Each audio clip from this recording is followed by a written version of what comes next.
Hello, everyone. Melvina Germain from Calgary, Alberta, Canada here to read you some poetry.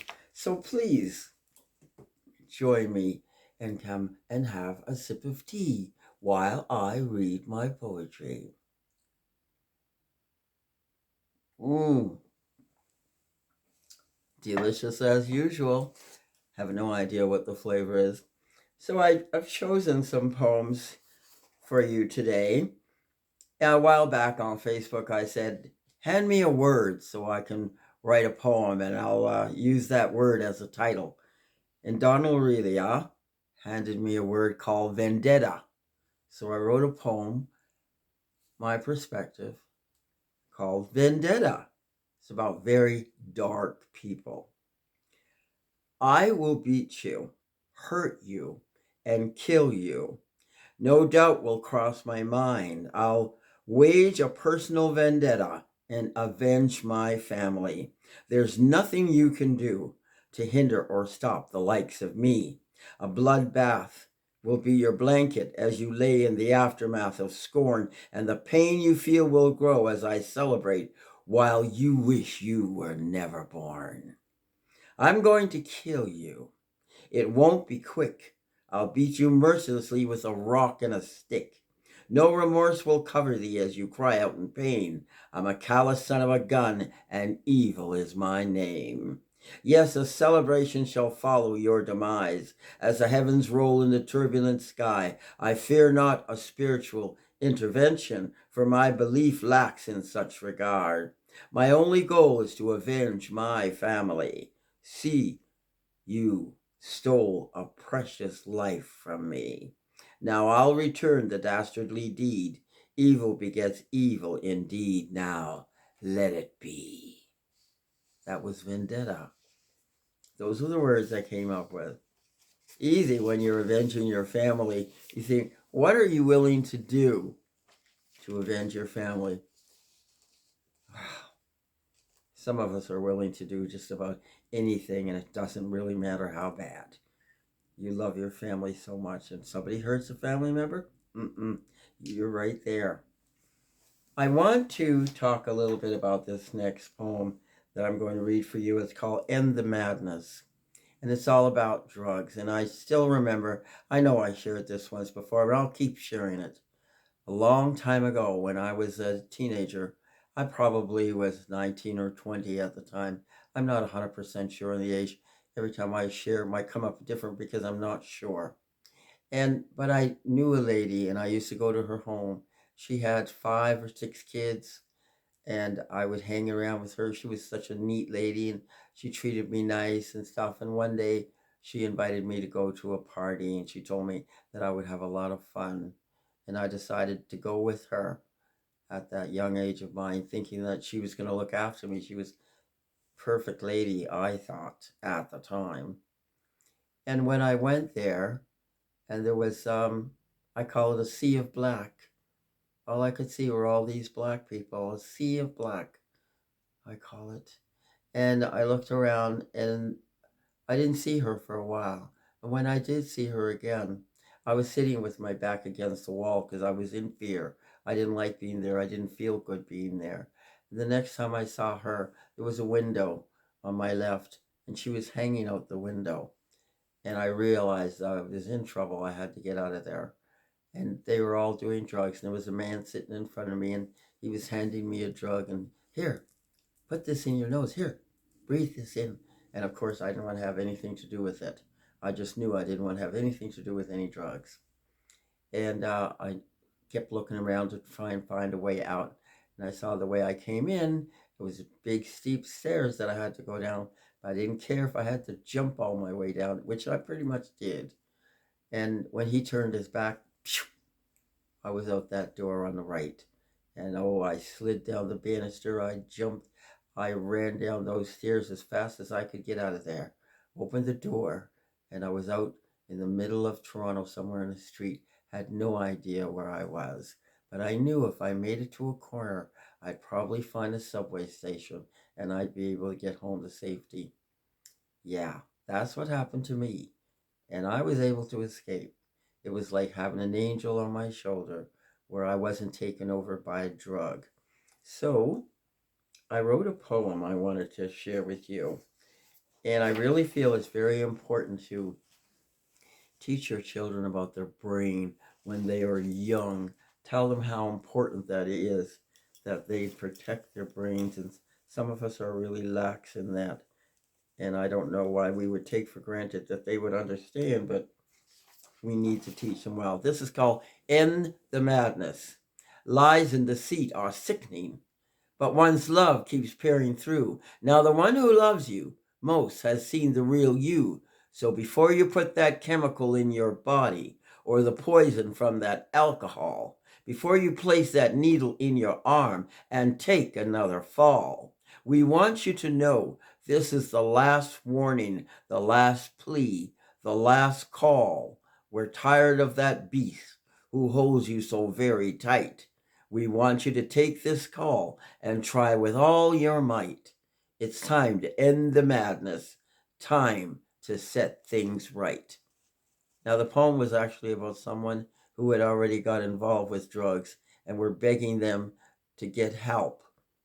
So that might mean, going into rehab, getting help, or trying on their own cold turkey and not drinking or putting that needle in their arm anymore. Really, they need medical attention in order to really get off the drugs and alcohol. It's very difficult, very dangerous to do it on your own, actually. So we got through that, didn't we? We need to teach our children from the beginning how important that brain is in here, and the brain just isn't going to work well for the mind if it's infected. So let's keep it going straight so they can have beautiful lives.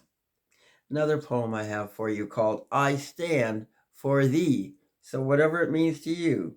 Your window closed the trials of life's mortal sin.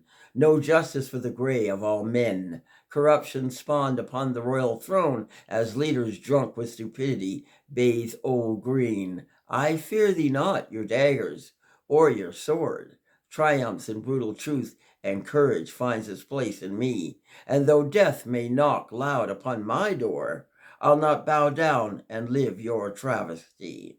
Our hot sun burns like ravishing fire. A winter sky lines my feet with ice. And though blue rains drench me like a rat, I'll tread the rocky gravel road coming back. Wisdom, kind and gentle, like whispering winds, shall bask among the kindness of all men. Intelligence will soothe a lonely mind, and the richest burst shall rise divine. And though my belly reeks of sour dough, my love for you shall never die. I pledge my love and valiant truth. In bondage may my destiny rise. I stand allegiance only to you, my red and black beneath universal sky. So whatever it means to you, readers. Okay. This poem is called Faded Red Dress. And I felt bad as writing this because the person that it's written about, they really, really thought they saw what was happening. What they saw, they thought was real. They thought the person was laying there sleeping. I wonder how many times that happens. I wonder. Let me read Faded Red Dress for you. I actually wrote it as a song, but we're going to read it as the poem. Faded Red Dress. There you were, a sight to behold, quietly sleeping in shimmering folds, no heart to disturb your precious rest. I left you lying there in a faded red dress. Dream, my darling, dream, as only you can. Listen to the songbirds, hold them in your hand. Dream, my darling, dream, watch the angels soar. Listen to the songbirds, watch them fly through heaven's door. I'll take a walk several blocks away. When I return, we'll start our day. Beautiful morning, bright and clear, a glimpse of your shadow, mystically there. Dream, my darling, dream, as only you can. Listen to the songbirds, hold them in your hand. Dream, my darling, dream. Watch the angels soar. Listen to the songbirds. Watch them fly through heaven's door. Your body lay still. No breathing came. Fell to my knees and called out your name. You left me that morning in a faded red dress. Dreams of a future never will be blessed. Now all I have left are the sweet memories of a beautiful woman who composed my heart. I cry every night as my hands firmly press the ruffles so sheer of that faded red dress.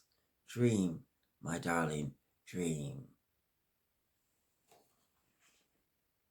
Thank you for listening. I always get such a feeling when I read that poem.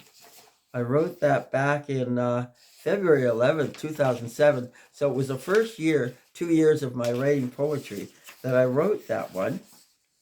Now, this one has a swear word in it, but of course, it's going on YouTube. I'm not going to use that swear word. I'm going to say something different, and I'm sure you'll know what the word is supposed to be. It's called Clarence. And sometimes we look at people and we think, oh, how interesting is he? Da, da, da. And all these fabulous thoughts go on in our mind. And then reality sinks in later on when you learn who the person really is. Clarence, I've got to tell you, when Clarence unzipped his pants, I was in awe of what I saw. There, sunk like a broken accordion, was so much of so little. A tangled mess of gray and white threads called hair. I thought to myself, what the am I doing here? Okay, sometimes I have no idea why I write such things. Okay, that's the end of the new poetry for this week. It's a short week, I know. My sister's sitting in the library saying, what are you doing, sis, out there in Alberta, reading such short segments of poetry? Well, that's it for today. And the rest now I will be doing TikTok. So if you want to hear some TikTok, come there. It's so nice having you come around and listen to my poetry. I know some of you are sitting there listening, and I'm happy about that. Thank you so much, and God bless you all. Bye for now.